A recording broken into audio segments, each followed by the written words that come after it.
All right, well, without further ado, let's get to the reason we're all here. Tony Ulwick. He's going to be talking to us today about jobs to be done. He's a pioneer of jobs to be done.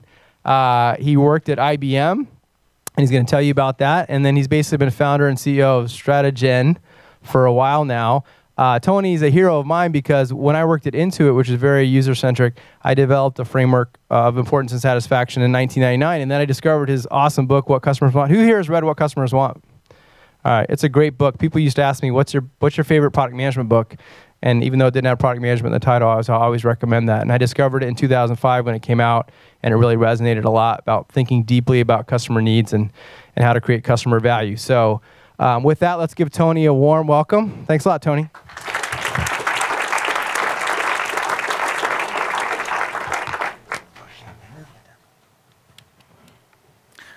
Well, while we get that ready, can you hear me okay?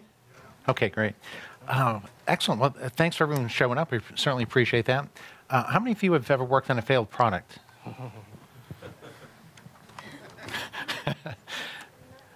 Not yet. Well, that's excellent. Well, looks like we're working. Excellent. Yeah, right, thank you. Well, I had my opportunity as well. It was back early in my career. I started at IBM back in the 1980s. I was a process engineer, and I was working on a product called PC Junior. Anyone familiar with that product? It didn't go that well. In fact, if you look under like the top marketing blunders of all time, I think it's number 2 behind New Coke. So it's it has its place in history. The interesting thing was, after spending a year and a half working on this product, getting it ready, getting it manufactured, the day after we released the product, the headlines in the Wall Street Journal, no less, says, the PC Junior is a flop. And I thought, how did they figure that out so fast, right? We thought it was great, high expectations, they call it a flop. About a year later, we realized, wow, it really was a flop. And we thought, my thinking was, how do they know that so quickly? There must have been some criteria that they were using to judge the value of the product, right? They got it in their hands, they said, this isn't doing the things I expect it to do. It didn't perform the right function, it didn't interact with me the right way, it didn't satisfy my emotional needs, or whatever they said. I mean, they had some rationale, but the thought was, gosh, if we could only figure out what metrics they're going to use to measure the value of our product well in advance, we could just sit here and design the product to meet those metrics, and we'd have a successful product. So for years, we've been trying to figure out what the heck are those metrics? And how can we capture them well in advance and prioritize them and create products that will win in the marketplace? When we think of innovation, certainly it's complicated, right? But I want to break it down to something that's actually pretty simple. And I think we can all agree on this, right? What we're trying to do is to come up with products and services that will address unmet customer needs. Now, I love thinking of this as an equation. And with any good equation, you have constants and variables in the equation. Right? What is the constant in this equation? If we have solutions and needs, what is the variable in the equation? That's a little easier one to pin, right? The solutions are the variable in the equation. Are needs a constant in the equation? You would probably say, no, there are variables in the equation too. Well, how can you solve this equation if the two inputs are variables? And the answer is you can't. And that's why innovation becomes so difficult and appearing to be random. But the thought is, what if you could make the needs a constant in the equation? Right? Then you could solve it. Right? Now, is there any way to make needs a constant in the equation? Well, that's what we're going to talk about. Right? There's 2 ways to look at this, right? When we're thinking about innovation, we can come up with lots of ideas and then test them in the market to see if they actually satisfy customer needs, or we can first come up with all the needs, see which ones are unmet, and then create products that address those unmet needs. I mean, this is marketing 101, right? This is not complex. What we're trying to do is not complex.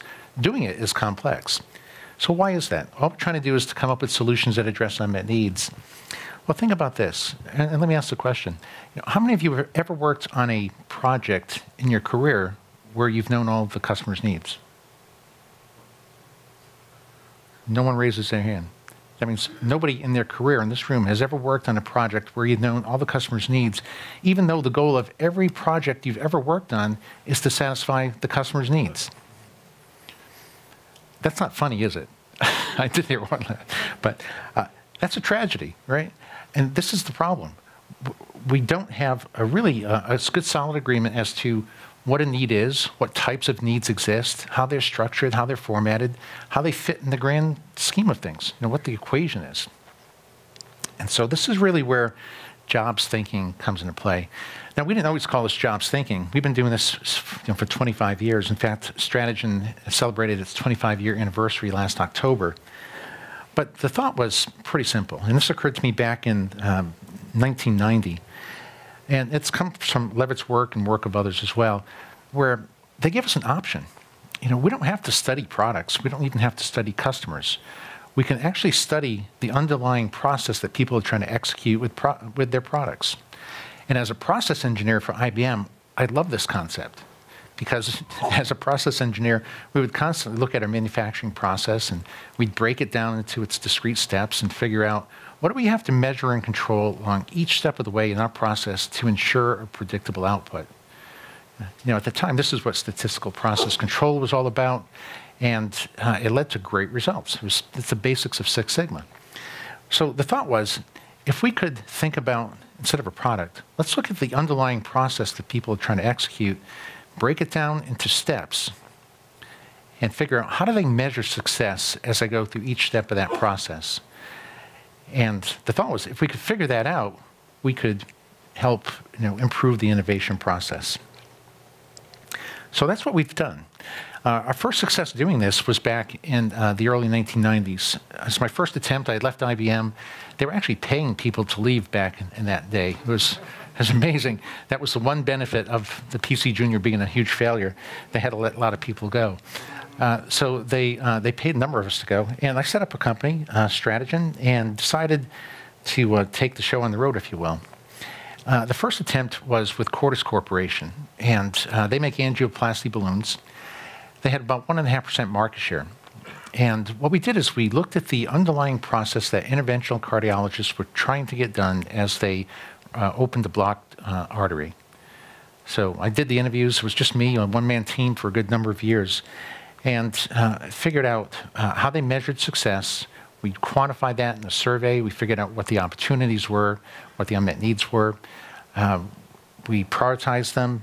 They came up with a set of products, all of which became number 1 and 2 in the marketplace, and their market share went from 1.5% to 20%. And at that moment, I thought, gosh, I wish I had got a piece of the action with the maybe in stock. Get paid in stock or something. But it's a small consulting fee. But the great part of this was it worked, right? And we've been applying this in Fortune 500 companies ever since, in a wide range of industries. As Dan mentioned, we've got a couple books on the subject. The first one came out in 2005. For those of you how many of you have just heard of Jobs to be Done recently, in the last year or two? It's been around for a long time. Right? And I think it's become more popular recently. Clay wrote a book on it, Christensen, last October. My second book came out in this last October. But the concepts have been around for quite a while. But as you'll see, it's not simple to implement. It requires you to think very differently about customer needs. And this is why nobody in this room has ever worked on a project in their career where they've known all the customer's needs. How many of you think that's impossible? You probably all think it's impossible, right? Well, it appears to be a moving target. That's right. We're going to show you it's not, which is the interesting thing. And it all comes down to focusing on the underlying job people are trying to execute. So we came up with these 6 tenets of jobs theory. The first is, yep, people buy products to get a job done. All right, so what? That's the start of it, right? Well, what we've learned is that a job doesn't change over time. This is why we like focusing on this. A job is stable. It's a constant in the equation. People are trying to get, like listening to music, for example. People have been trying to listen to music for centuries, right? Parents trying to pass on life lessons to children. They've been trying to do that for centuries. There's many jobs I could rattle off here that are stable over time. Well, this goes back to our thought process. If we can define something that's stable over time, maybe we can define needs that are stable over time as well. But it begins with defining the job, right? The second piece, the third piece I should say, is that a job is a process. So we can actually study it like we would study a business process or a manufacturing process. We can break it down into steps and figure out how do people measure success along each step of the way. So it gives us a new avenue to understand customer needs. And building those needs around the job, which is stable, gives us the opportunity to create needs that are stable, constants in the equation, so we can begin to test concepts. I like thinking about it like this. Over here, you've got all these ideas that you're going to test against these needs. If we can define these needs as the metrics that people are using to judge the value of the concepts, we can systematically run through all these ideas and test them against all these metrics and figure out which ones fit best. It's a big equation, right? But like I said, solving the equation when there's two sets of variables flying around is impossible. Once we make these constants in the equation, you'll see how easy it becomes to create winning products.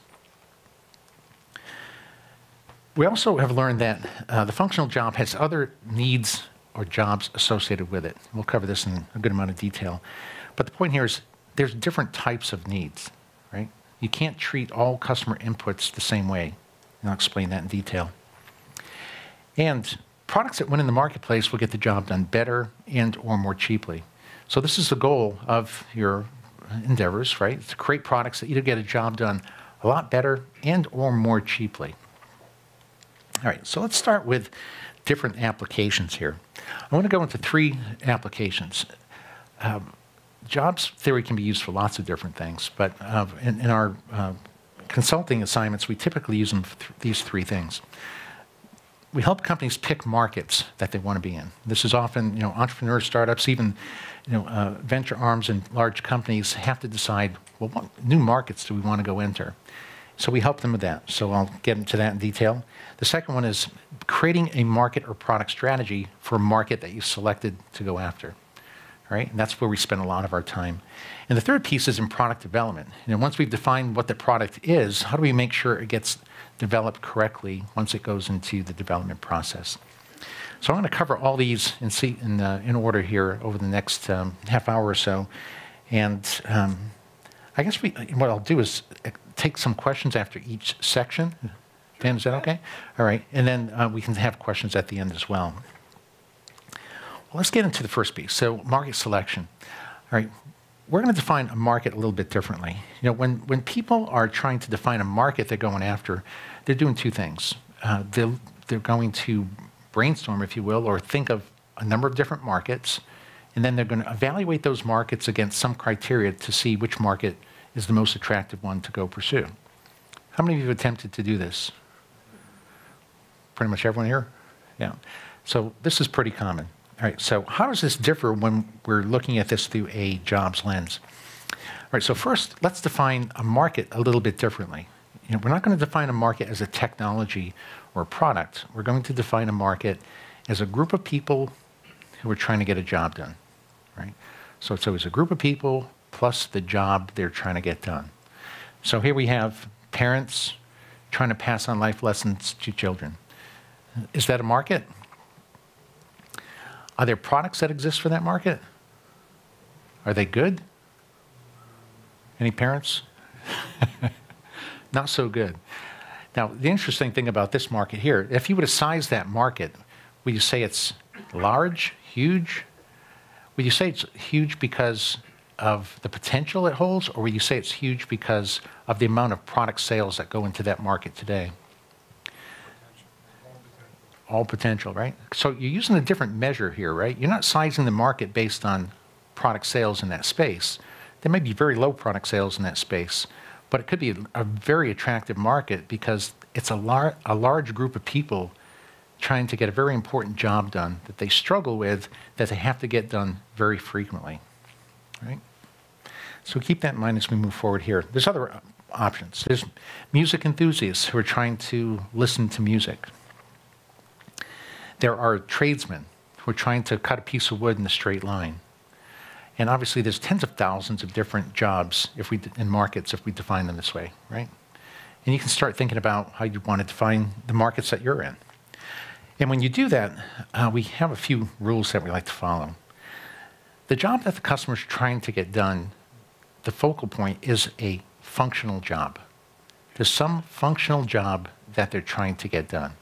Now, this doesn't mean that they don't have emotional needs and a whole bunch of other things. But when we define the market, we're going to define the market around this core functional job that they're trying to get done.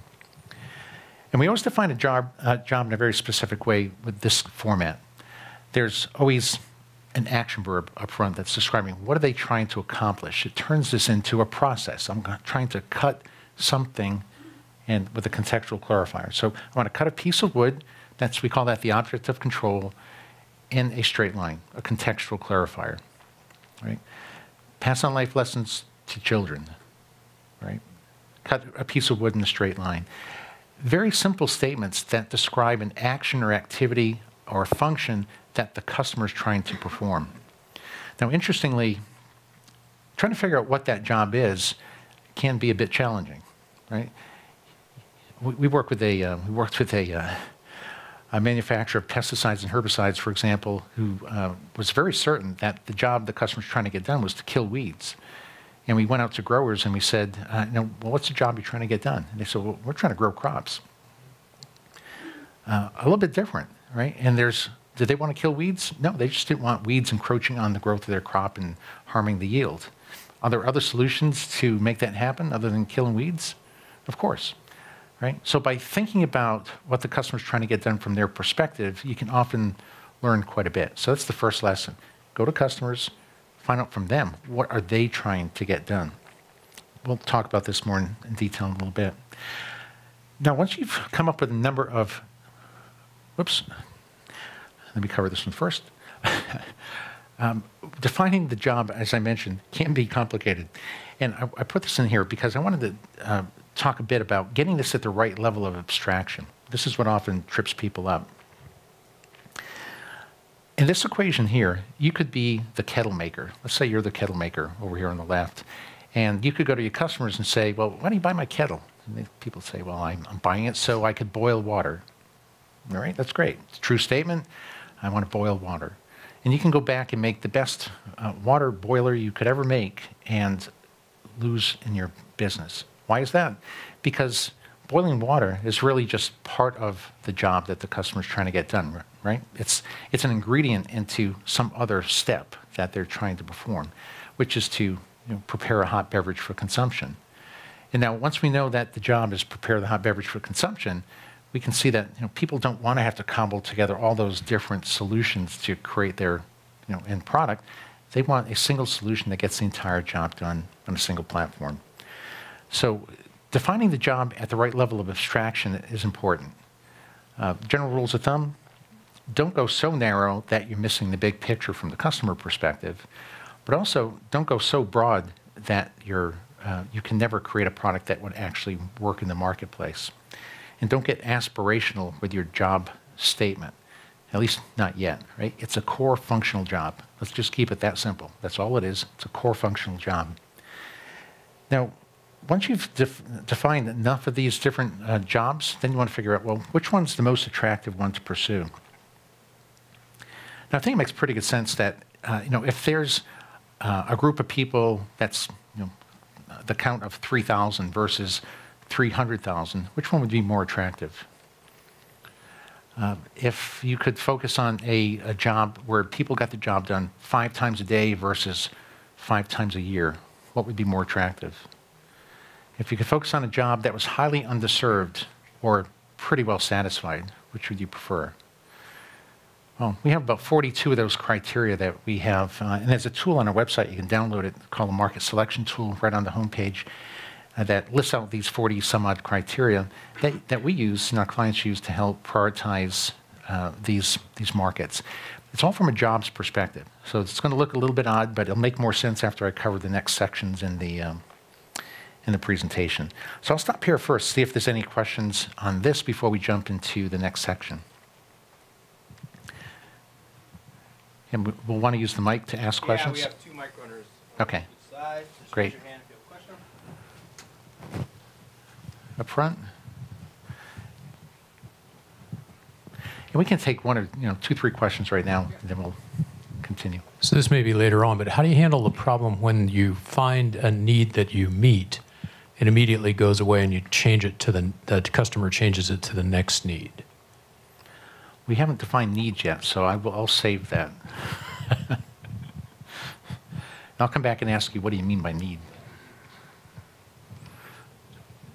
Right here? Yeah, how do you, maybe you're going to talk about this, but how do you apply that sort of theory down to like ethnograph, qualitative, sort of the Q&A that you need to do in terms of research? To define the markets, we only do this with qualitative. So, well, we start with qualitative, I should say, to define the markets. So let's say you wanted to target parents. We've done work like this, for example, with P&G. So, P&G says, we target parents. Go find out all the jobs that parents are trying to get done with their children ages, 1 through 4. And so we go talk to parents about these jobs, and we start cataloging them, right, and define the complete set of jobs.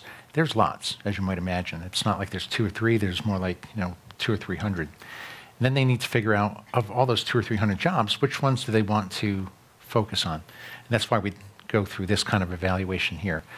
So collecting all those jobs is done qualitatively through interviews. Quantify them. We do our best that we can to not have to go do quantitative research in all those different markets. We'll use some rules of thumb. You'll see those 42 criteria. You could do research to get precise answers, but early on, especially if you have 200 or 300, you're trying to narrow it down to 10. Doing it without quantitative research, you'll see is pretty simple. I think there's a question here too. Okay. Here, obviously, there's an infinite number of markets you can select. Yeah. When you work with companies, when you're in this phase, do you constrain them in terms of, which potential markets the products might solve for, or do you start with more of a greenfield approach and say, think of the most, largest and underserved markets possible? And the answer is it depends. We've run into all these different things, right? So we work with a lot of clients that are in markets already. And most of our clients are Fortune 500 companies. So they're in markets, they're in lots of markets. And they're trying to figure out, of those markets they're in, which ones should they go study first? Well, they typically try to study markets that maybe they're struggling in, or competitors are encroaching on their market share, that kind of thing. And they're motivated to head down that path. Also, within large companies, there might be, the venture side of the corporate venturing side that may be looking for brand new markets. So they go through this exercise we just took you through here. They'll look at all the jobs that people are trying to get done. They'll pick a target group and try to pick the ones that they think are most attractive. And keep in mind, we haven't talked about technology here, right? We're just talking about groups of people who are trying to get a job done. Over here? Right here, please. Yeah. On this side. Yeah. Oh, a quick question. But taking your example of a water boiler versus coffee maker, right? Yeah. How do you divide a job into sub-jobs, and where do you stop? Like, if you can shed some light on that, that would be great. Yeah, I'm going to get into that next. And we'll talk about getting that job and defining it, and breaking it down into component parts. It can get confusing because it sounds like you're nesting. Like where do you start? It goes up, it goes down. How do you get reference? I'm going to get into that. I'll do that next. How's that? So, and then we'll cover some more questions after this next section. So the next part is where we create the market and product strategy. What product are you going to produce? What value proposition are you going to have? What segments of the market do you want to go after? What's your path to least resistance to success is what you're looking for. And this is where our outcome-driven innovation process really shines. And this is where we focused all our attention for the past 25 years, is to come up with a very scientific way to create a market and product strategy. So the process looks like this. It's 6 steps. We've defined the first step already. That's define the market, right? What's the group of people that you're going after, and what's the job they're trying to get done? Now, once we've done that, we can figure out what that job looks like. We're going to break it down to its discrete parts, step by step, to figure out all the activities people are trying to go through to get the job done. The third step is then to figure out what are the needs. And this is going to be key, right? Because we're going to define needs a little bit differently. And we're going to prioritize them in a unique way as well, so we can figure out which are unmet. The fourth step is to figure out are there hidden segments of opportunity. Now, the reason we call them hidden is because if you segment your market around demographics, psychographics, attitudinal, behavioral characteristics, you're never going to see these segments. And the way we like thinking about it, it's pretty straightforward. What is the best way to discover segments of customers with different unmet needs? What should we segment around? How about unmet needs? We'll try that, see if that works well. And as you'll see, it works perfectly well, right? It's the fastest, quickest way to get to where you're trying to go. Again, this is marketing 101. The next step is to then take that insight and to create your value proposition and your market strategy. And then lastly, create your product strategy. That could be improving an existing product. It could be creating brand new products.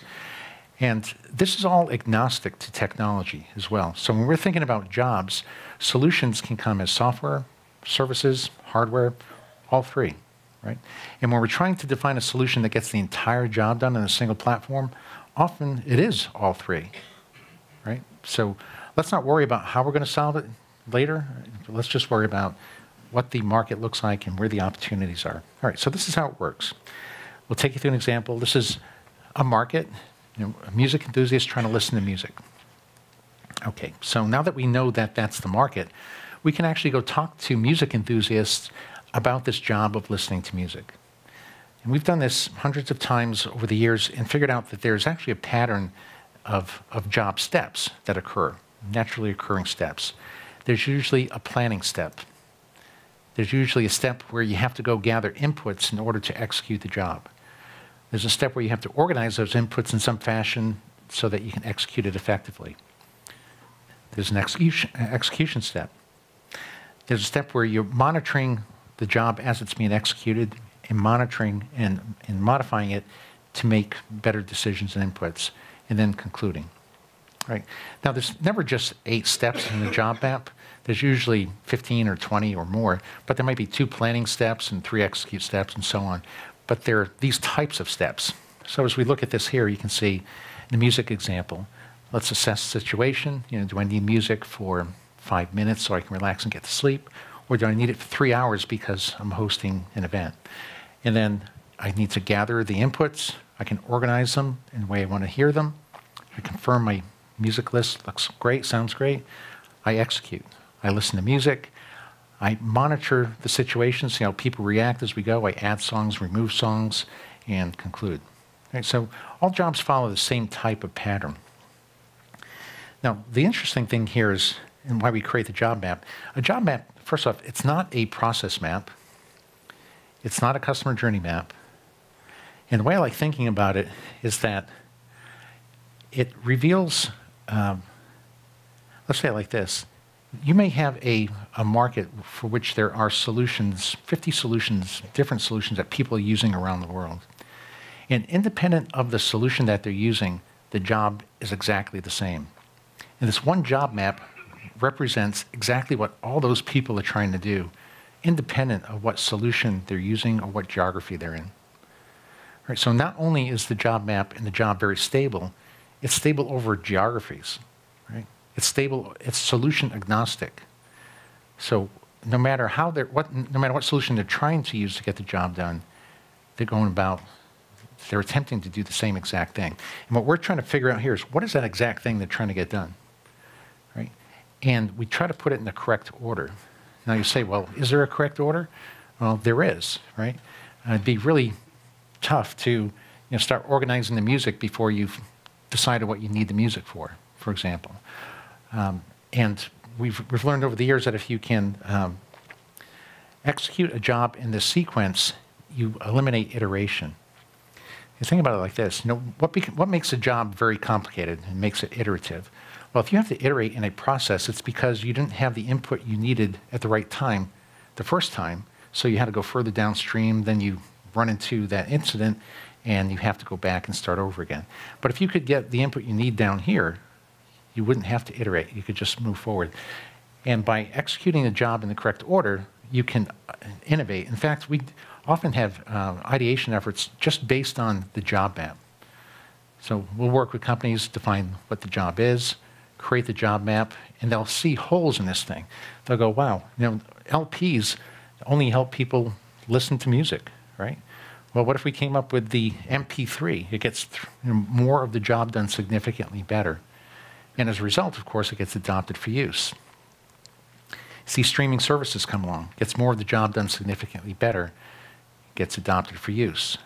Now, what we've learned from this is that in nearly every market, products only get part of a job done, and that people are left cobbling together lots of different products to get the entire job done. What we're trying to do here is to figure out what is the entire job the customer's trying to get done. And this becomes your strategic vision for your product or your company.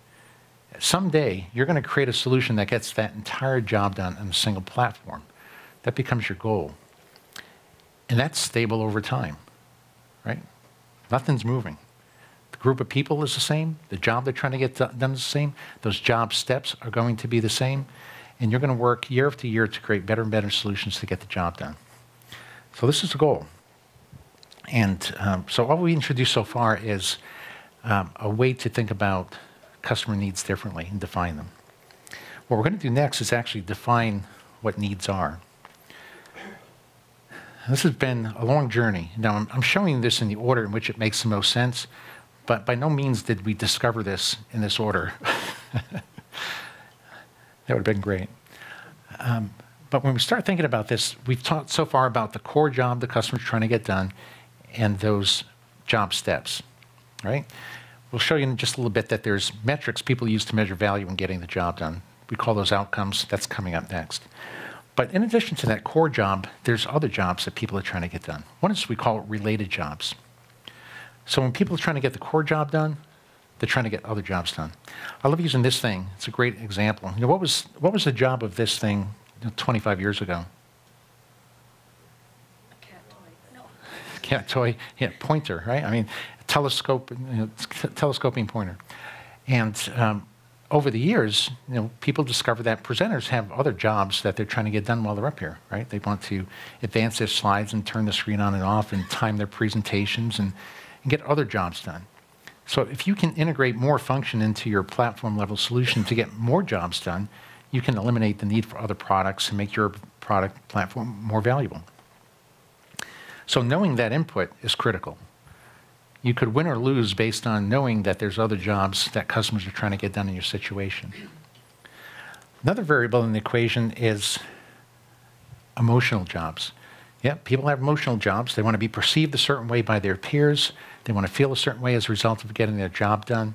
Knowing what these emotional jobs are can certainly help influence your value proposition, marketing communications, and design activities. Another key ingredient. One more piece is what we call consumption chain jobs. People have to buy products. They have to receive them, install them, set them up, transport them, clean them, maintain them, upgrade them, dispose of them.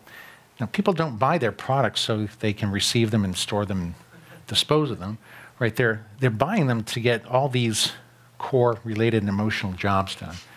But could your product fail if you don't focus on the consumption chain elements? Absolutely. Could you also innovate only on the consumption chain elements? Absolutely. That was one of the pieces here too. We call these the financial outcomes. The buyer of the product uses a set of financial metrics to decide if they want product A or product B or vendor A over vendor B. In a lot of the markets we work in, especially B2B, the buyer is not the user. In fact, like in medical products that we do a lot of work on, the buyer is never the user, right? They have never used the product, they'll never use the product. They don't understand the product, but they do have a set of financial metrics that they use to decide if they're going with product A or B. Now, knowing what those financial metrics are is a key ingredient to the equation as well. Now, think about what we're trying to do here. Solutions that address unmet needs. What we're saying is that these are all the variables that contribute to unmet needs. All the factors, causal factors that could cause variability, randomness in the innovation process. If you miss one of the outcomes in the define step of the core job that was underserved, if you miss two of the related jobs and one emotional job and some of those consumption chain jobs, your product could lose in the marketplace. By the same token, if you knew that there was a segment of customers that had a few unmet needs in this execute step and had these two unrelated jobs that were unmet and these two emotional jobs, and they had some outcomes under here, under the interfacing part that were underserved, and they had 1 or 2 financial metrics that were underserved. If you knew that, could you create a product that could address those very distinct needs across those different types of need statements? Sure. And this is what we're trying to do. We're trying to set up the instruction set that says, this is the menu that you're going to go pick from to decide what kind of features you're going to go create in your next iteration of your product. Now, what you don't know here are what these needs are yet, or which ones are unmet. But this is the framework for getting everything together. You know, and a lot of the companies that we work with, they've been in business for a long time, in their markets for a long time. They're smart. It's not as if they've never heard of all this stuff, but they've never put it in this framework. So when we talk to people within, P&G and our 3M or anybody, they could go through and we can talk to the internal people, and they've heard all these types of inputs before, but they don't organize them this way, and they don't have them in a library where they share them. So what we try to do is to go from an extreme where nobody in the organization knows all the needs for that market, to the other extreme where everybody in the organization knows all the needs for that market. Can you imagine what would happen if you knew all of these different needs in your market before you decided what you were going to go pursue? Is that possible? Yeah, it is possible. We'll talk about how it's done here next. So let's get at the detail of these outcome statements. We talked before about this tiering, right? It's complicated. Where do you come in? At what level? You have to land somewhere. So I think about these as a hierarchy. The core job is the starting point. Once you define that core job, there is no other core job, right? From a terminology standpoint, that's it. That's where we're anchoring everything. We're going to build everything around that core job.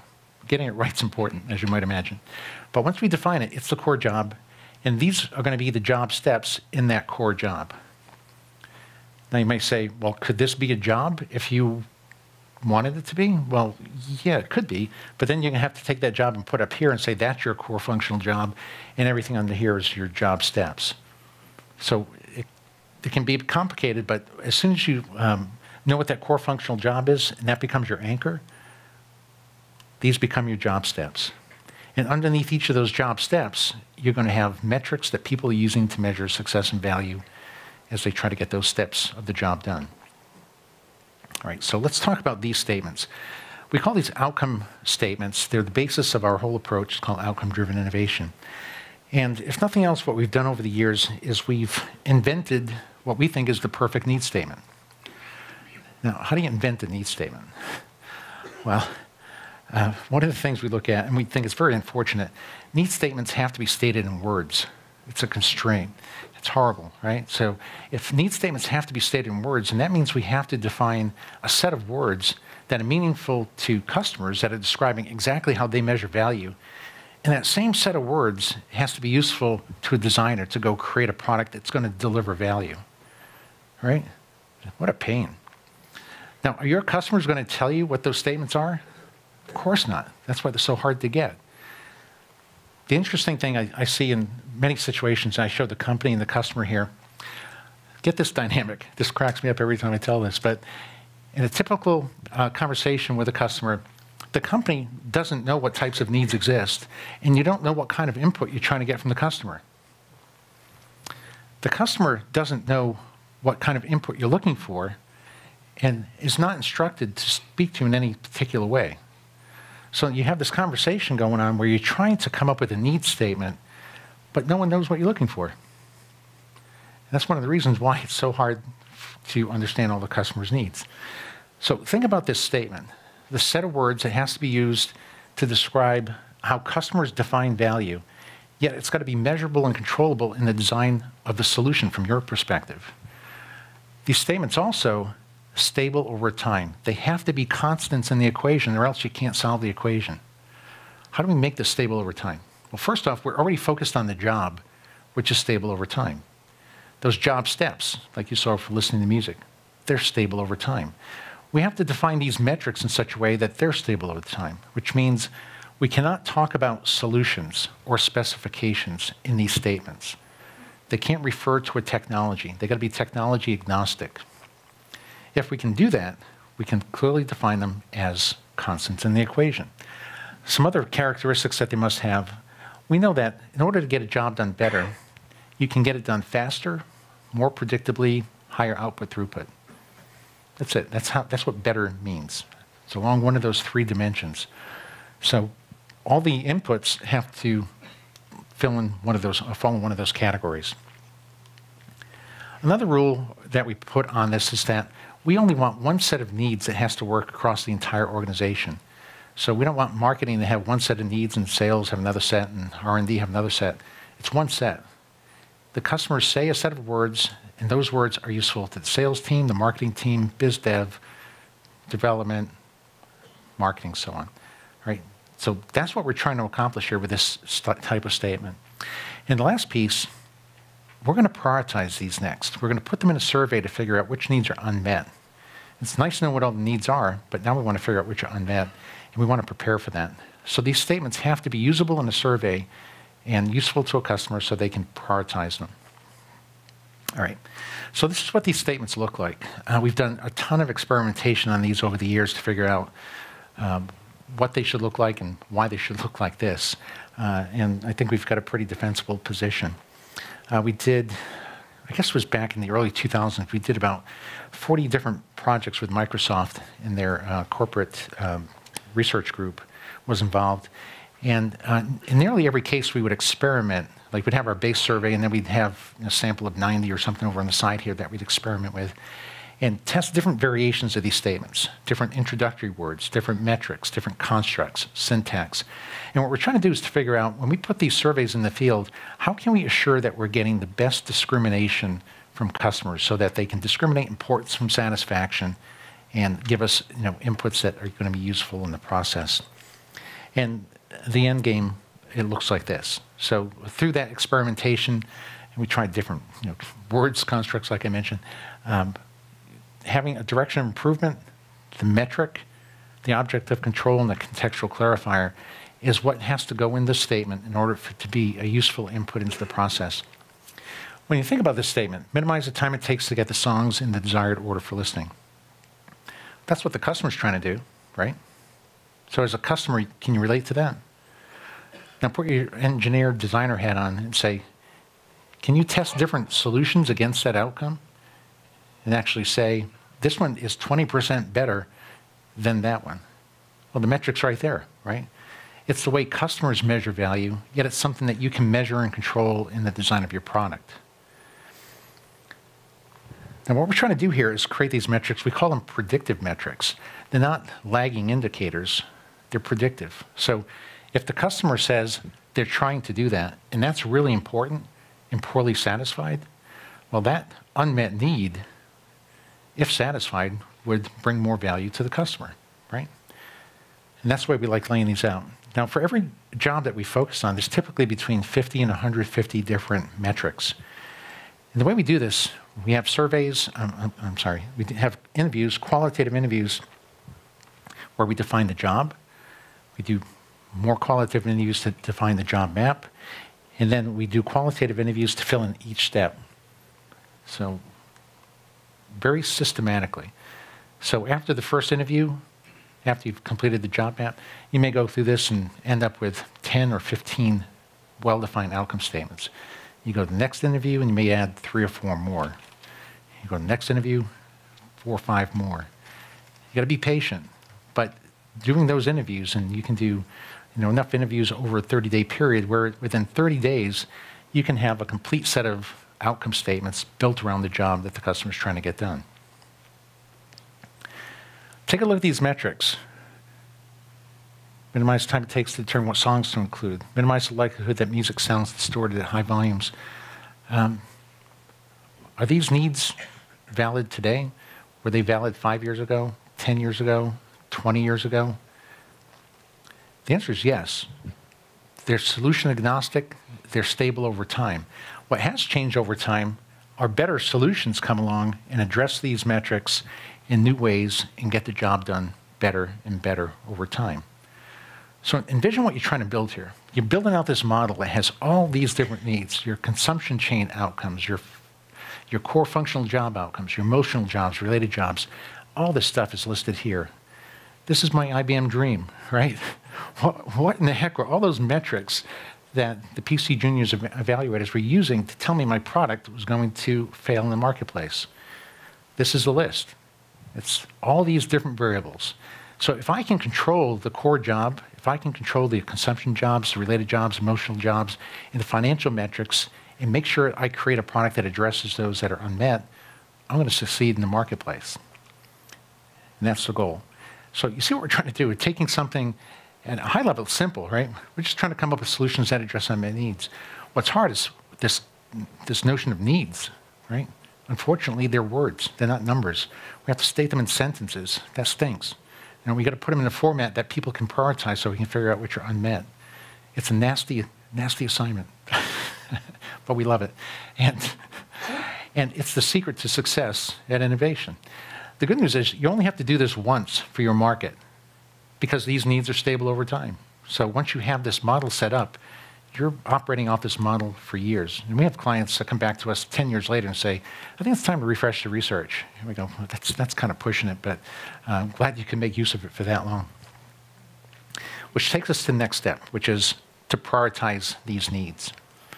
All right, now why do we prioritize needs? Well, we're trying to figure out which are unmet, right? We're going to ask two questions here. Which needs are unmet, and are there segments of customers with different unmet needs? Right. And I firmly believe that success at innovation is this whole front end of the equation. Let's define and agree on what a need is. Let's agree on what the needs are.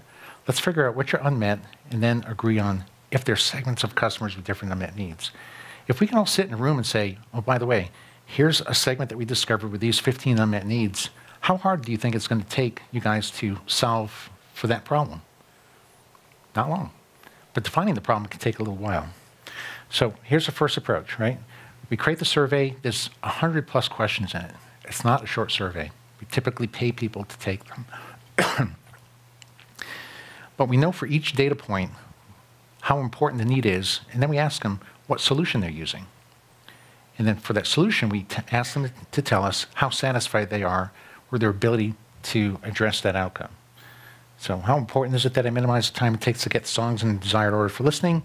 How satisfied am I with my ability to do that, given that I use an MP3 player or streaming services or LP? Now what I'm going to do next is I'm going to plot these on what we call an opportunity landscape. I like this visual. We put this together a number of years back. This, you see importance running here, satisfaction this way. That dot there represents one need statement, right? So that's just one statement. And that dot gets placed there because 81% of the population is telling us it's really important, yet only 30% of the population is telling us they're really satisfied, right? That means it's very important, but it's not well satisfied. So this is how we're defining an unmet need, right? Now notice in here, there's no solutions. We're not asking people to tell us solutions. We're not asking for pricing. We're just simply saying, you know, how important are these different needs? And we don't ask for trade-offs either, because you don't trade off needs. You trade off solutions, right? A customer may have 100 needs. 20 of them might be really important and satisfied. Can you satisfy all of them with solutions? Maybe not. But that doesn't mean that that's not the priority, right? The trade-offs are going to be because you can't solve them all with the current technology. But you don't ask people to do trade-offs on needs. And I see that all the time. That's why I bring that up. So what we do next is we plot all these on here, and we can figure out which needs are underserved and which needs are overserved. And I mentioned earlier, you know, the goal of innovation is to come up with solutions that get the job done better and or more cheaply. So this is informing us where we can look to get the job done better and where we can look to get the job done more cheaply, right? This is our blueprint. We know what needs are unmet. Now you could say, great, this is the answer, but there's still one more step. And I honestly think this is the best part of the process. We've learned that in nearly every market, people don't agree on what needs are important and unsatisfied. There are literally segments of customers with different unmet needs in nearly every market we've looked at, even things that seem very commodity-like.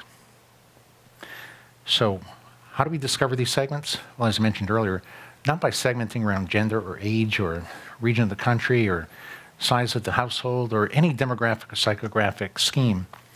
We're going to segment around the unmet needs. So why isn't this done usually? Well, it's because in most companies there isn't agreement on what a need is or what the needs are or which are unmet. And if you don't have the data that tells you which needs are unmet, you can't segment around unmet needs. Now, when you can't segment around unmet needs, here's how we do it. First off, we're going to pick, of all those different outcomes that they rated, which ones do people disagree on?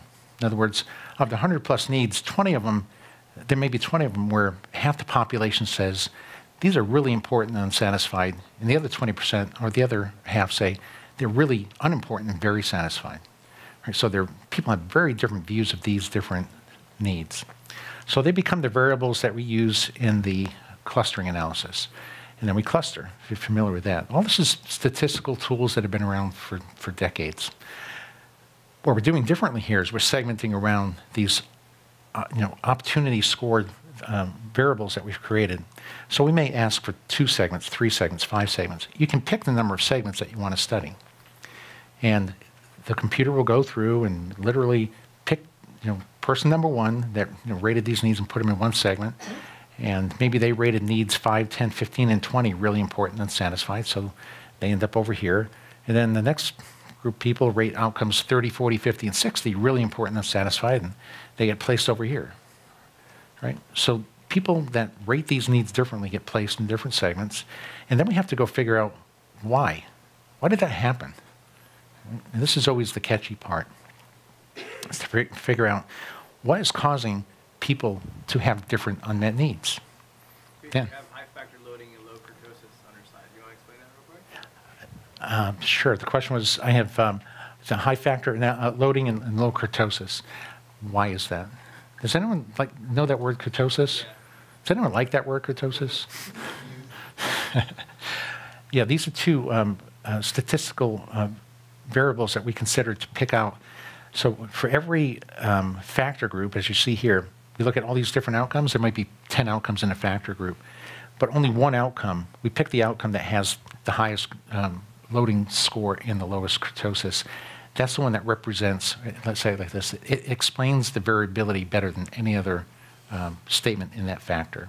So we select that one out, and that becomes what we use in the cluster analysis. So that's the method. What does it produce?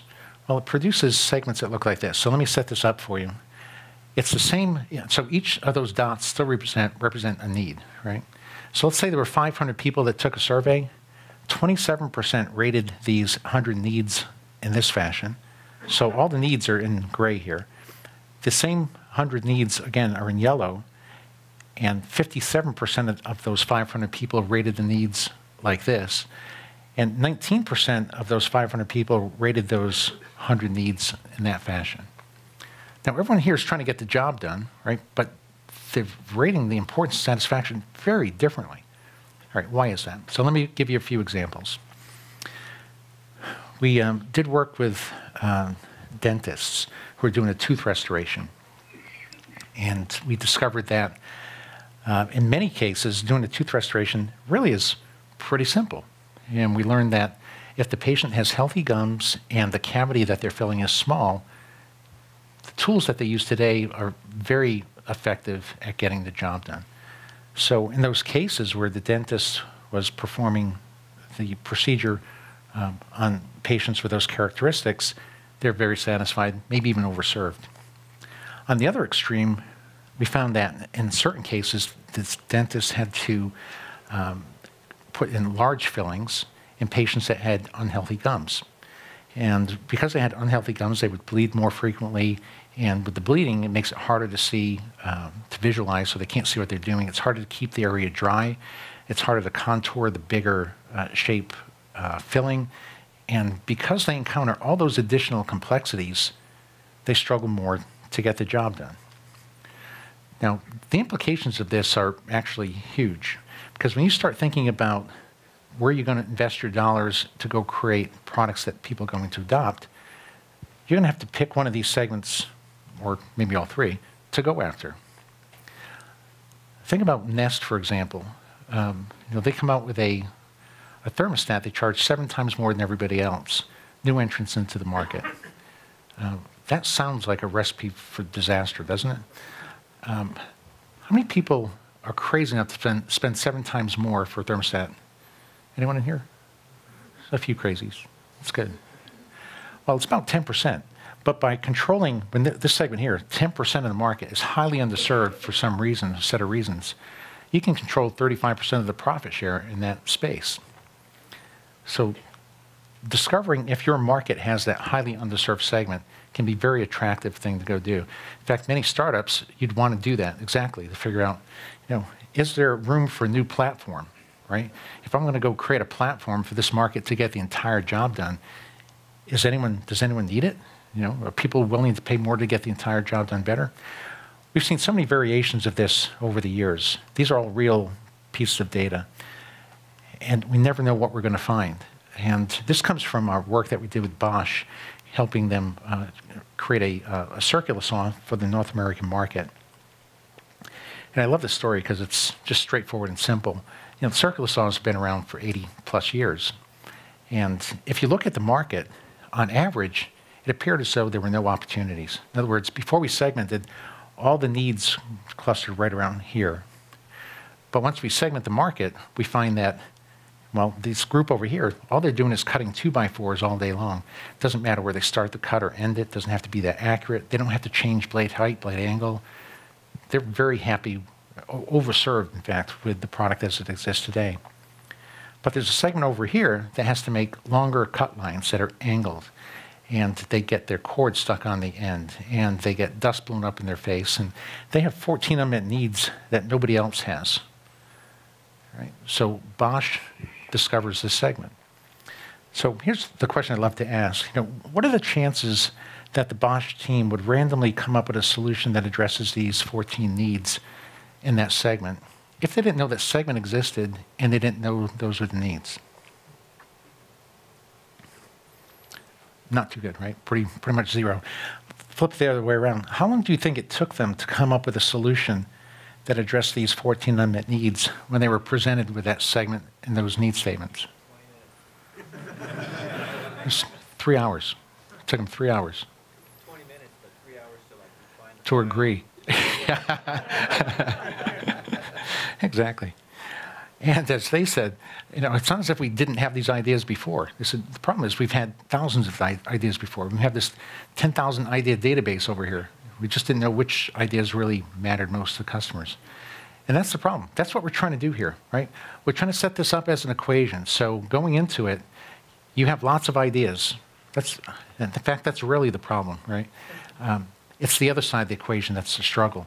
And what we're trying to do is to set this up so that you can figure out, of all those consumption chain jobs and core job outcomes and related jobs, what combination of those factors end up in this underserved space? Right? That's what we're trying to figure out. And when we lay it out in this framework, we can do this in a very scientific fashion. So you can imagine why this works so well, right? Because what we're doing is we're providing the target. We're taking a little extra time to figure out exactly all the factors that contribute to the variability in the process and putting some data behind them so we can figure out exactly which needs are unmet. So I'll stop there for a second, see if there's questions on this section. The third section is pretty quick. But some questions back here. We're going up here as well.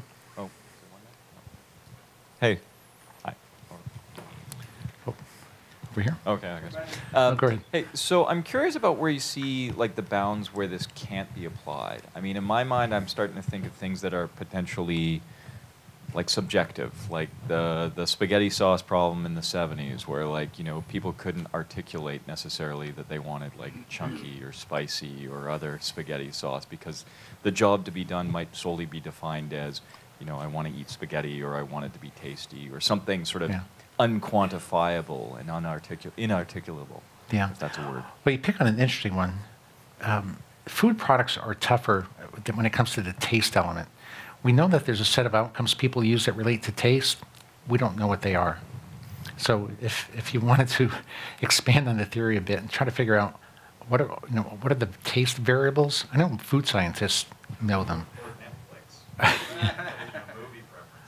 Well, that's a great one, because now we're back in this space here. People didn't know they needed Netflix. They didn't know they needed the microwave, right? They didn't know they needed the iPhone. But those are solutions. They're not needs, right? People didn't know they needed a microwave, but they did know that they wanted to minimize the time it takes to cook some food and minimize the likelihood that it got overheated or undercooked or overcooked, and minimize the time it takes to clean up after cooking, right? And those needs have been valid for years. But the microwave as a solution, would they ever know that that's possible? No, of course not. This is why it's so important to separate the solution side of the equation from the need side of the equation. Did people know they needed Netflix? No. But did they know that they wanted to reduce the cost of movies and reduce the chances of late fees and be able to watch the movies whenever they wanted? And but diving down one level deeper, right? Like if you look at Netflix, the job to be done that Netflix apparently thinks I want done these days is to scroll endlessly while I look at a bunch of mediocre movies, as opposed to show me a good movie that I can watch with my wife for an hour and a half to relax together, not scroll forever. Yeah, I agree with that 100%. That's why I gave up Netflix, and when I sit there and I have a Comcast or whatever you have at the time, it's just impossible. I know exactly where you're coming from. I wrote a blog on that a number of years back when I was speculating what Apple TV might be, and I went down that path to say, if you really want to nail the job is to entertain you with something you want to see. And the first thing is to find it, right? How many people have trouble with that? Just finding something they want to, that is worthy of watching. And then you give up, right? Job over very quickly. Yeah. Let's see, some more questions? I saw some hands up over here. Yeah, go ahead. Is there a mic on that side? No? Hello. Right here. My Okay. question is, when you're serving a B2B market, so would you, when your buyer and your user are two, so do you do the same thing for both? Yeah. We do a little different. So when the buyer is not the user, it gets a bit more complicated. When the buyer is the user, we have one survey that goes to that person, and they rate all those different needs: the consumption, the financial, the emotional, and everything. But in the case where the buyer is not the user, you can't do that. So you have a separate survey that goes out to the buyer, and they only get the financial metrics. And then you'll say, well, how do you connect these two, right? So what we've learned over the years is that if you can address the core functional job and get that done better means faster, more predictably, higher output throughput. That has financial implications, right? So what we do is we operate on the functional side. We figure out what solution we're going to come up with, and once we've done that, we know what needs we've addressed. We run a correlation between that set of needs and the financial metrics to figure out how do they correlate, right? And then we go to the buyer with a value proposition that says, we can address these financial metrics because we're doing these things on the functional side. And then when you go to the user, you say, we're addressing these things on the functional side of the equation. We do a lot of that in medical space. It's a pain, but you just stay in markets where the buyer and the user are the same person and be all set. So another two questions, actually. So you mentioned before trying to get more jobs done with the product offering. And I wanted to contrast that with the concept of feature creep or product bloat. And I'm guessing that the difference there is correct segmentation, because if you're putting in a lot of features that are not relevant to your segment, that's bloat from their perspective. Is that true? Yeah. Oh, absolutely. Yeah, that's exactly right. And that's why the segmentation is so critical.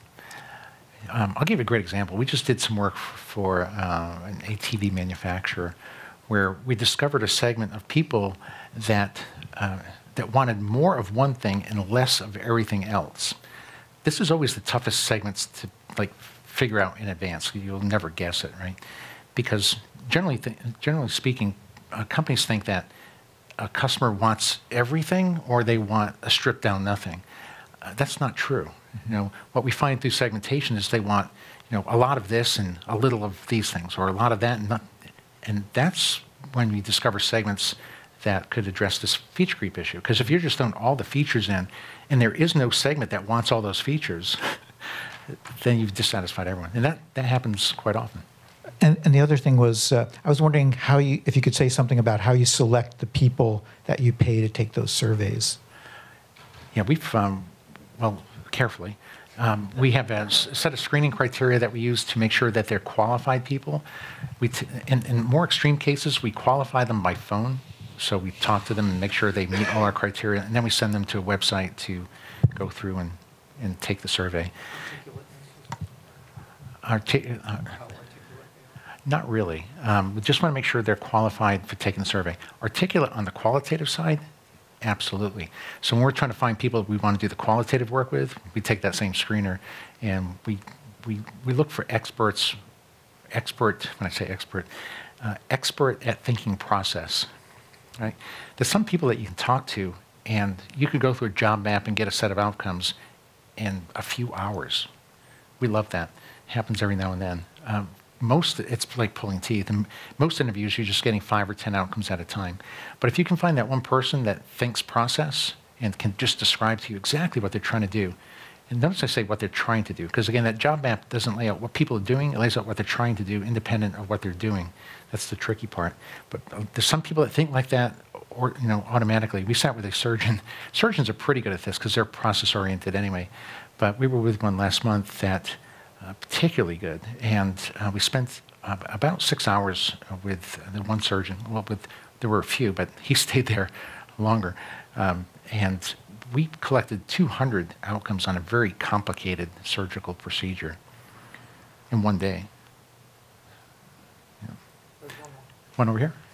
Yeah, I'm curious whether you can use this process to get to things like business model innovation or in a platform economy to connect producers and consumers. So, in other words, 5 years ago, I was perfectly happy to drive to the airport and drive everywhere else I needed to go. I didn't know that I needed a solution that could connect me to drivers that were willing to take me place to place at a lower cost. And if someone had asked me that, I never would have given them that unmet need. But now that there's Uber, it's just like I found it and I use it. Mm-hmm. So I guess my question is, how do you discover the need? I realize Uber is the solution, but how do you discover that need for a platform, in that context? Well, in any context, what you do is you go after the financial metrics that they're using to decide whether they want solution A or solution B. And before Uber, you may say, well, what was solution A and solution B? Well, it could be a taxi, it could be bus, other public transportation, carpool, hitchhike, and you go through your different solutions and look at all the financial metrics that people are using to decide one versus the other. Now, when you have your complete set of metrics and prioritize them, you can figure out where the opportunities are. And the opportunities reveal the opportunity for the Uber solution, even though Uber wasn't invented yet. And that's how you do it. Just to jump on that a little bit further, we do a lot of work in the business model space. Business models are interesting. I was reading a book, I forget who put it out, this 55 different business models. Does anyone know the book? I think if you just Google that, you'd find it. But it's interesting, there are a finite number of business models. That's the point, right? And which means there's a finite number of outcomes associated with business models, which means if you have that set of outcomes, you can start evaluating which of those 55 business models are best for you given the outcomes your customers are trying to achieve. We like thinking about it like that. Was there any other questions? So we'll continue. Was there one more? Okay. Hi. Can we use this theory to figure out how to react to competition? If a competitor has taken away a bunch of our customers, theoretically there are no unmet needs, but we still want those customers back. Sure. Yeah, happens all the time. We get a lot of phone calls from companies that just lost a bunch of customers. It's interesting. So what you want to prove is, did you lose those customers because your competitor is getting the job done better, or something else? And maybe they won them over temporarily. And we see a lot of situations where you don't want to follow your competitors because they may have done the wrong thing. Right? They may be doing feature creep. They could be doing so many things wrong, right? So you don't want to blindly follow them. But what we do is find out where the opportunities are, find out from a satisfaction standpoint, how satisfied are people who use that competing solution that you're referring to, put them in your database and figure out, important satisfaction levels. We do this all the time, and you can see satisfaction level with their product versus your product along all those 100 different metrics. And you can pinpoint where they're beating you and where you're still beating them, which would help you, maybe reposition what you've got. You can figure out from there what you need to do to catch up and how you might want to beat them. Question? On the business models, I think you're thinking of the art of profitability. Does it say 55 business models in the subtitle? In the, I forget the subtitle. Okay. Could be. Memory's going. Sorry. One more here. How can we use this model to identify new market opportunities, identifying a black swan? For example, in the early 90s, when Blake Makowski started Whole Foods, a new category of organic foods, no one believed in him. Yeah. And especially there are some companies which are trying to use a mission-driven product. For example, Tom Shoes, all it said was buy one, give one.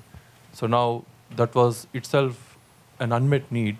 And how do we identify those, especially when you are merging two different markets which are totally unrelated when you look at it in the first place? Mm-hmm. Well, the first part is, going back to the first step of this whole thing, is we need to define the market, right? So you're trying to define a group of people who are trying to get a job done. That's part of the secret, and that's what they did correctly. Excuse me. So defining the market correctly, the group of people in the job, is critical. You could argue in the Whole Foods case that someone found a segment of customers that are different. But I would argue that that group of people is actually trying to get a different job done. And if you break down that job and start creating products and services for them, you're going to see Whole Foods create itself and look very different from everybody else. So it goes back to the way you define the market. That's really the first trick. And defining the core job correctly is critical. One more here? Okay. Now I got one more quick section. This is fast, so we'll just go through this. But the third part is in product development. This is interesting. A lot of you guys know this, I'm sure. But a lack of clearly defined metrics to identify and measure the success of Scrum projects is a problem. And that's because all the work prior to this, in many cases, hasn't been done. So there isn't a group of metrics that you're assigning to UX, UI developers to go pursue what they're trying to pursue or create the product they're trying to create. You can imagine, though, if you had those detailed metrics, what you could do. You deploy them, right? You deploy them to your teams so you can inform them exactly what to go do. So in that case, we like thinking of it in this fashion where we have all the information they would need to create the feature in an effective way, right? What do they need? Well, let's stick with the way we define needs, right? They need to know the core job the customer is trying to get done. So instruct them, when trying to do X in the situation, people struggle to satisfy certain outcomes, list the outcomes, and they want to be perceived as X, for the emotional element. A few examples. When trying to engage in a conference call with others, to collaborate with others, people want to minimize the time it takes to find the call-in information so they will avoid being perceived as chronically late for meetings. Anyone have that need? Or when trying to cut a piece of wood in a straight line, people want to minimize the likelihood of cutting the cord and don't want to be perceived as unprofessional. These are all real examples from stuff that we've done over the years. When using software for the first time, people want to minimize the time it takes to learn how to get started and avoid being perceived as slow learners. This is the template we like to use. So once you have all those inputs, like you know what all the unmet needs are, you know the emotional jobs, now you can populate that information into this format, give it to the developers, and they can begin to implement with precision. Now, what's unique about this is all tied to data, right? We're not suggesting that you just take this and don't do everything that we showed you so far and just build these stories up and, based on no data, right? We want to know with precision that these are the unmet needs that you want to focus on and then deploy this very carefully across the development team. Make sense? All right. So this kind of closes the loop. So we go from picking the market, all right, the group of people in the job that you're trying to go after is key, right? You want to find markets where there's lots of job executors, where they execute the job frequently, where they're underserved, where they're willing to pay more to get the job done better. Once we pick those markets, we want to create the market and product strategy that's going to work. You want to create a value proposition that's going to resonate with their unmet needs. You want to focus on solutions that are going to satisfy with precision exactly where they're struggling to get the job done. And in the third step, the product development, you want to deploy that effectively. So once you know what those unmet needs are, you give that information to the development team and make sure that they're using the right metrics to decide if they're creating the right things or not in the marketplace. When you think about this in its entirety, what comes after that? You're going to prototype, you're going to test, you're going to bring it back out to customers. But what we've done is we've shortened that cycle dramatically because we've answered all the questions that you're going to run into down here, up here, right? Why do you iterate, right? Why do you iterate downstream? It's because you didn't get the customer input you needed before to design it correctly the first time. So you're going to show them a prototype, you're going to present it, you're going to come back with that input, you're going to innovate, and start again. What if you had all those inputs up here? You get it right the first time, and this iteration down here in the back end could be reduced quite dramatically. And that's what we find in practice. So that's the goal. Okay, so I think that's all I had. So hopefully that was helpful to you. We can go through some more questions if you like. Yep, right here. Is this working? Yeah. I want to make a comment on your last point about the sort of upfront, deepening the upfront understanding of things so that your iterations are shorter or whatever.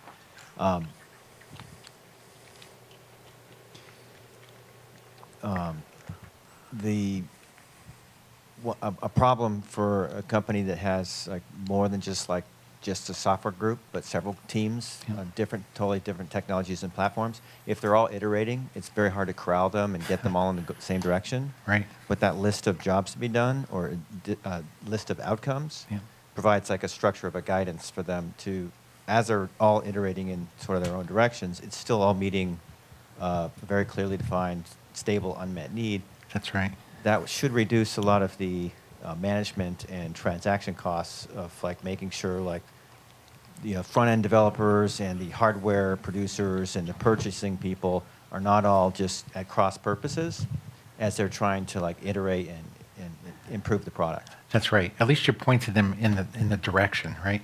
And the interesting thing here is we don't say how to solve it, right? We just say, here's the problem in a good level of detail for you to solve, which is what most designers and engineers like to see. Okay. A question here? This strikes me as one of those great processes that probably works very well as long as you do it right.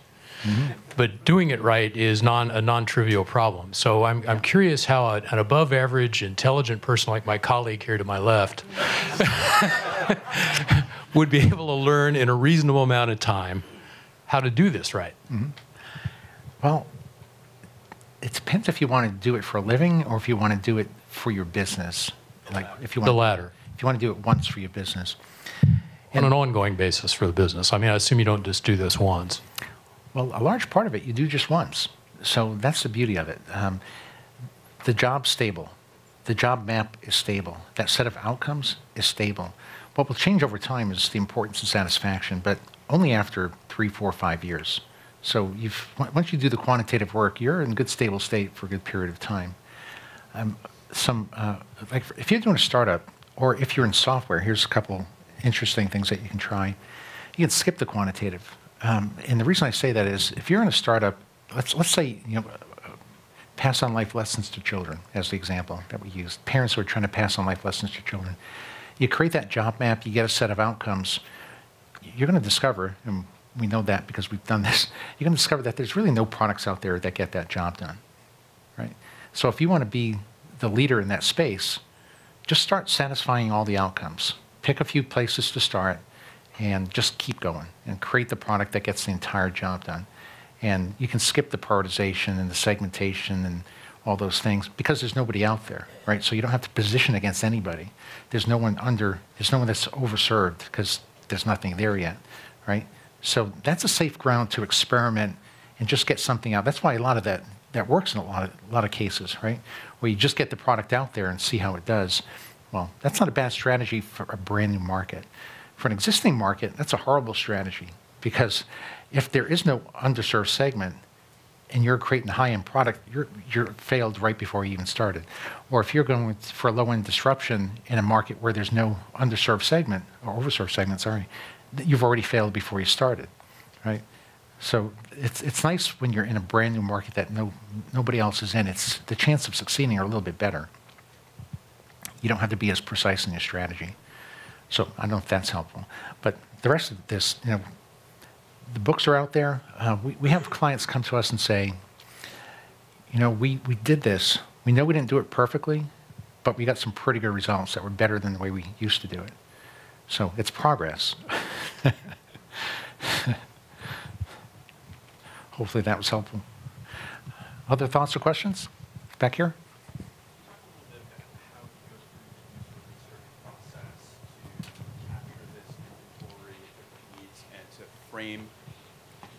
And to frame the needs in this sort of job story framework?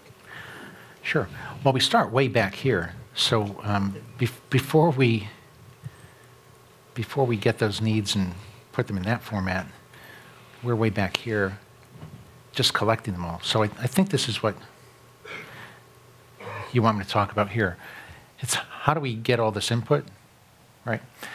All right, so do patient interviews. You got to be very patient and disciplined. Don't rush this. It's not that hard. I'll say that. It really isn't that hard if you're just patient with it. All you're simply trying to do is to figure out how are people measuring success and value as they're trying to get their job done. All right, so interviews number 1, 2, and 3, we're only talking to customers to figure out what the heck the job is. Let's get that down. We don't want to start getting a needs or outcomes or job map before we're even certain what the job is. So let's spend a little time figuring out what the job is. If it takes 10 interviews to figure out what the job is, then it's 10 interviews. I mean, there's some more complicated areas that we've worked in, like the jobs of banks or the jobs of social media or the jobs of automobiles, where there's lots of jobs, and you could come at it a little bit differently. But assuming that you're in a more normal market where there's not a platform that gets tons of stuff done, the first thing you're going to do is just define the core job, do half dozen interviews or less. Second step, set up more interviews to do the job map. Now, you may want to go in with a straw man job map. We typically do. It's a defined step. It's gather. It's organize. It's confirm. It's execute. We know generally what the steps are going to be. How they apply in that situation, we're not 100% sure, but we can take a stab at it.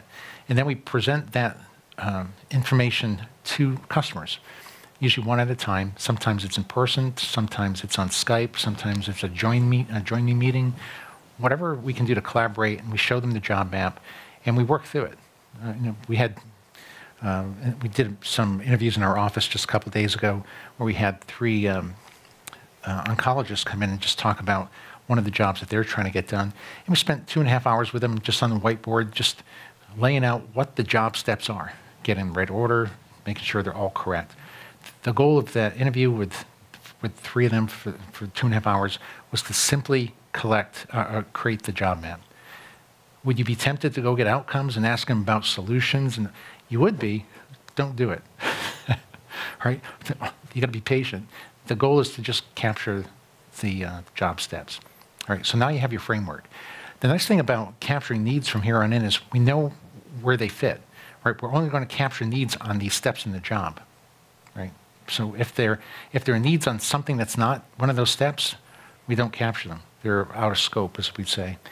So again, patient. What we typically do is we'll have an interview. We'll start with step 1, whatever that defined step is, and ask people to go through and tell us everything they do or are trying to do as they're defining, going through that defined step. Everything they're trying to do. And as they're telling us that, we're listening and we're trying to extract the statements. Minimize the time it takes to do X. Minimize the likelihood that something bad is happening. And all the outcomes take that kind of structure. Minimize the time it takes to do something that's taken a long time. Minimize the likelihood that something bad happens. Minimize the likelihood that you do something wrong that causes something to go wrong. Right? What you're trying to do is to figure out all the things that you can eliminate from this job that are causing dissatisfaction. I had someone say to me once, you're defining satisfaction as the lack of dissatisfaction. I said, yeah, that's exactly right, right? If you could think of everything that's causing dissatisfaction, you end up with a happy customer. So let's look through all of those different steps and all the metrics they're using to say, I measure value in all these different ways. And in the end of this, think about what you're trying to create as a chronological list of every metric from beginning to end of the job in chronological order of how they're thinking about getting the job done in the most effective manner. That's what you're trying to create. And just systematically go through it. And as you have interviews, you might get a couple of outcomes here, a couple here, here, next interview, a few more here, and just watch it unfold after interview. Don't rush. What I tell my team when in new consultants, the goal is to never write down a bad outcome statement. And the reason I say that is, if you write down 20 or 30 outcome statements, like you get aggressive and you're just writing down all this stuff, well, you're going to have to do something with all that stuff. And chances are you got a bunch of junk. And you're going to have to try to rationalize all that stuff, and you'll never do it, and it'll be very frustrating. While you have the customer there, if you just get 5 good outcomes from that one customer and it takes you 2 hours, so be it, right? You've made some progress. And validate it with the customer to confirm that's how they measure success, and move on. And so, if you're doing this once in a lifetime or twice in a lifetime, just be patient with you. Whereas we could do this in a couple of weeks, maybe it takes you a couple months. So what? It's a great learning process, and in the end, you'll have that complete set of needs collected. Hopefully that's helpful. Yeah, thanks. Can you say that again? I couldn't hear.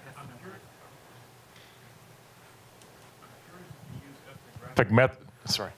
I'm curious if you use ethnographic methods at all. Observation. Yeah. So, for example, Charles Boskin, Forgive and Remember, embeds himself in the surgical team to observe how they manage error. Yeah, we've done the same. We do, absolutely. Depends on the situation. Some situations call for it more than others. Medical space, we've done that quite a bit. In the surgical suite, looking what's happening, asking questions as we go. Yeah, it just depends. Manufacturing floor, creating controllers for to run continuous flow processes in a manufacturing plant. We've done, but we've spent a lot of time on site. Well, even when we're on site, we're interviewing them. So, oh yes, yeah, that's correct. That's correct. Yeah.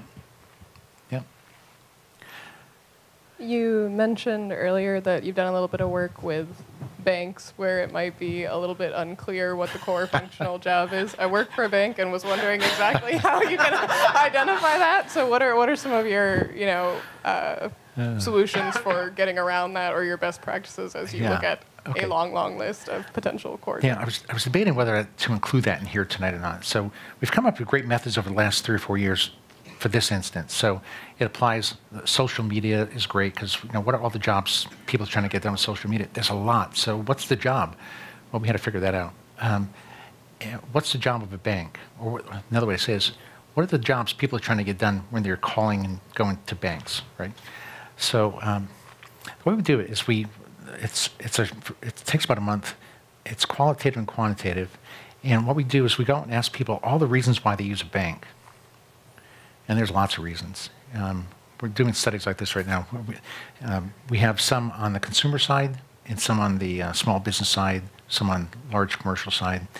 So we kind of narrow it down to that. So the job might be, or the job executor might be consumers. What are all the jobs consumers are trying to get done at a bank? All right, so now you have your list of 100 and whatever statements, and you're trying to figure out, are there jobs in there? It's that hierarchy. It's this. This is what you're trying to figure out. when you have all these jobs, all these 100 things that you just collected, you don't know if they're outcomes on a job step or job steps on a job or other job. You don't know what they are, right? So we're trying to figure out what are these things. So we take all these inputs, 100 plus inputs, we put them in a survey, send them out to 300, 400, 500 people. Very simple survey. We don't ask a lot of other questions. What we're trying to do is get importance ratings for these and run factor analysis on them. What factor analysis does is it groups together like things. And so when you group together those like things, it starts pointing out a job. And what it does, the like things, it'll group together like outcomes, like job steps, and like jobs. So you get them in this little bundle. And you'll sit there and analyze them a little bit to figure out what the heck they are, but the answer's in there. And just like in the consumer space, we just did that for a client. There were like 7 unique jobs that, of the 100 things, there were 7, just 7, which is good news, right? There was just 7 core jobs. And then what you do is you figure out which ones you want to go after and then do exactly what we described here, right? Same thing, social media, same thing, cars. We've done that in all those different places. Question here? So part of building a good product or a solution is optimizing, like you mentioned. It could be speed, it could be accuracy, or whatever else. Right? Yeah. It could mean eliminating steps in a job. Oh, yeah. How does the framework address that? Well, before you can eliminate the steps in the job, we have to know what the steps in the job are. Because you're not actually eliminating them, you're automating them, right? They disappear. But it's not because you no longer need them, it's because you figured out a way to automate it and make it invisible to the client or to the customer.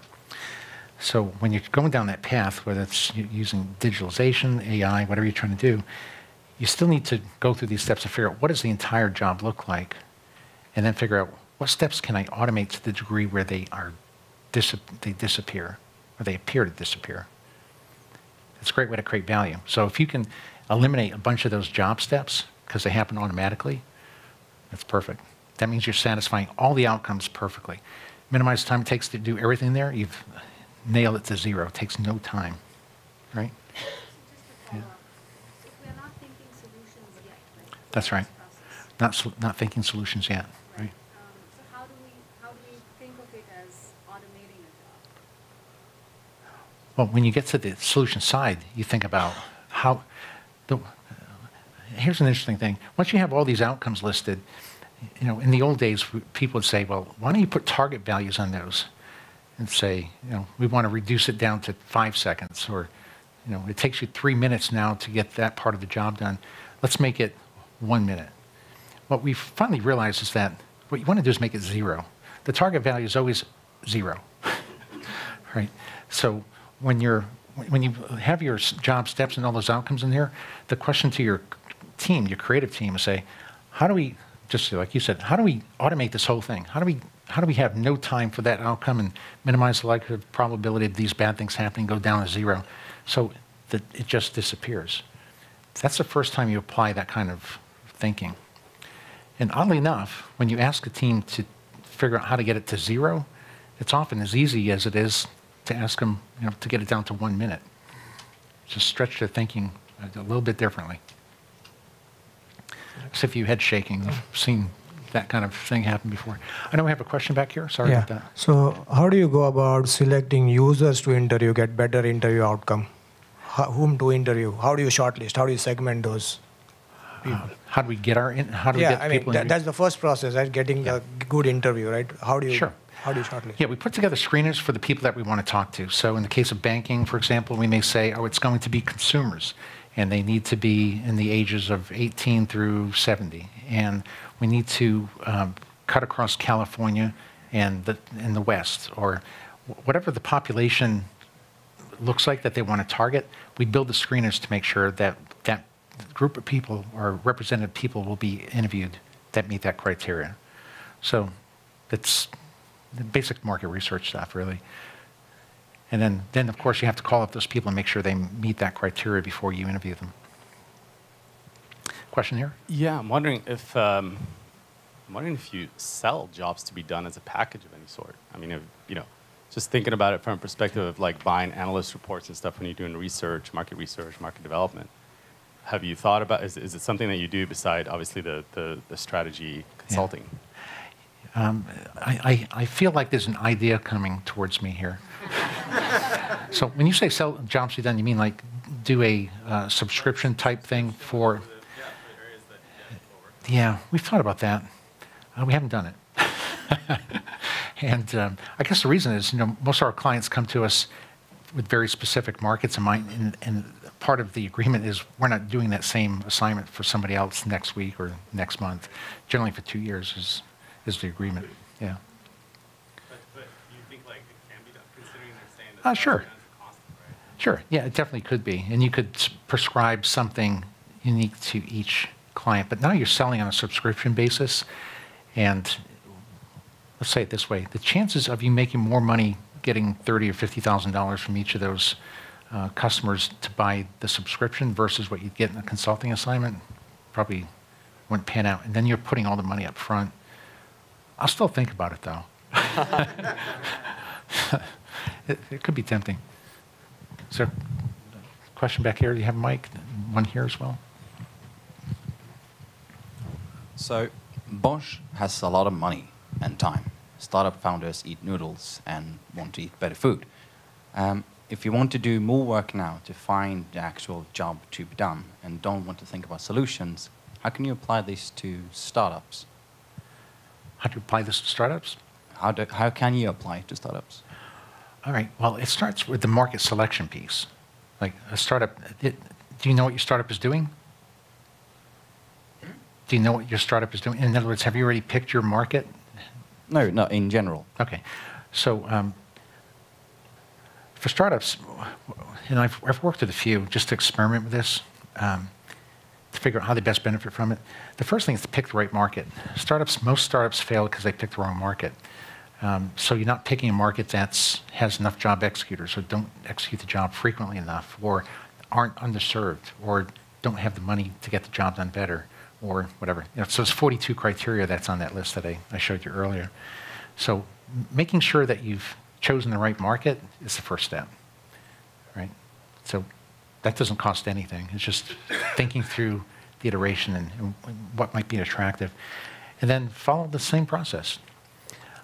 If the startup is a software company, like I was mentioning earlier, and it's the first to market, like there is no one that's getting the entire job done on a single platform, then just creating the job map and job map and outcomes and start executing is not a bad idea.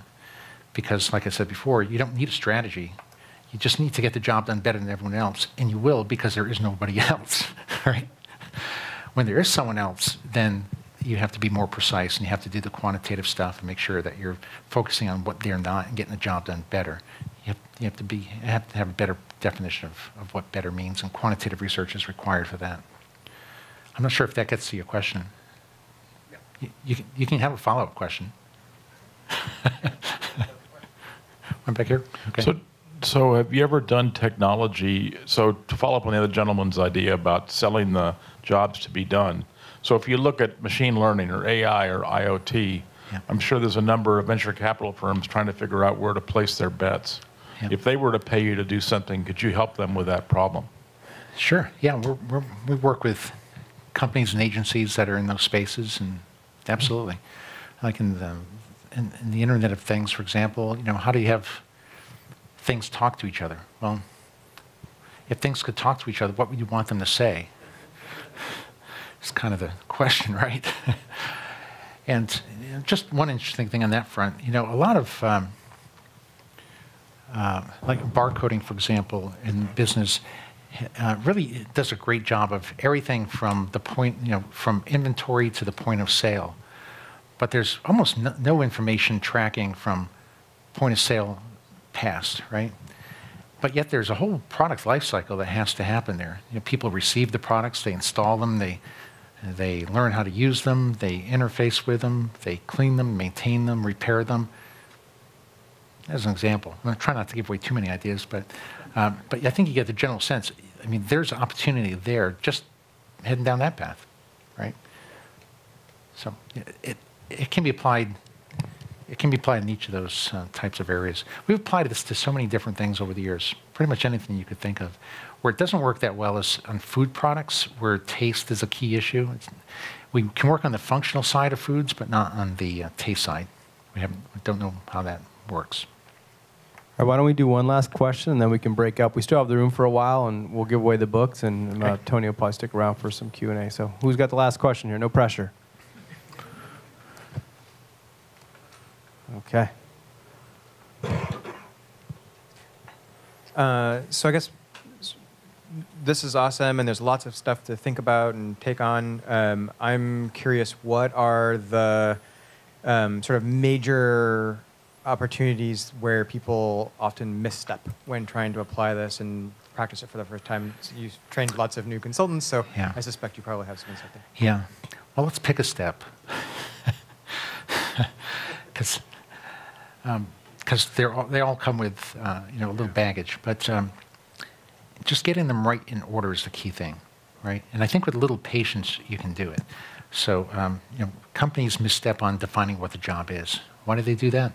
They're defining it through their lens. I see that more often than not. They go to the customers or think about it from their product. What are we trying to do for our customers? Well, we're trying to help them kill weeds. Well, that's great, but they're trying to grow crops. Wow, you just missed that one. That's the kind of thing. Trying to define it too broadly. And, depending on what you read, I mean, I've read stuff where people say you want to define the job as this multi-layered, complex statement. I don't know why you'd want to do that, right? It's a core functional job that you're trying to get done. It's simple. It's cutting a piece of wood in a straight line. Does it have emotional jobs attached to it and related? Absolutely. But when you define the core job, it's just a simple statement like we had there. Don't overcomplicate it, would be the other piece of advice on that. And once you get the job stated correctly, job map starts making sense. Right? The steps fall into place after a few interviews. I rarely see issues there. The outcomes are tough. It's a different language. It's a language, right? You're learning a new language. It's a language that we invented because it didn't exist, right? We needed it. Right? We needed a language to communicate what customers want in a way that we could do something about it. That's really the toughest part. The rest is all statistics and stuff that's been around for decades. Not to oversimplify what we do. Awesome. Well, thanks so much, Tony, for an awesome talking to you today. Round of applause. Thanks. Yeah, appreciate it. Thank you.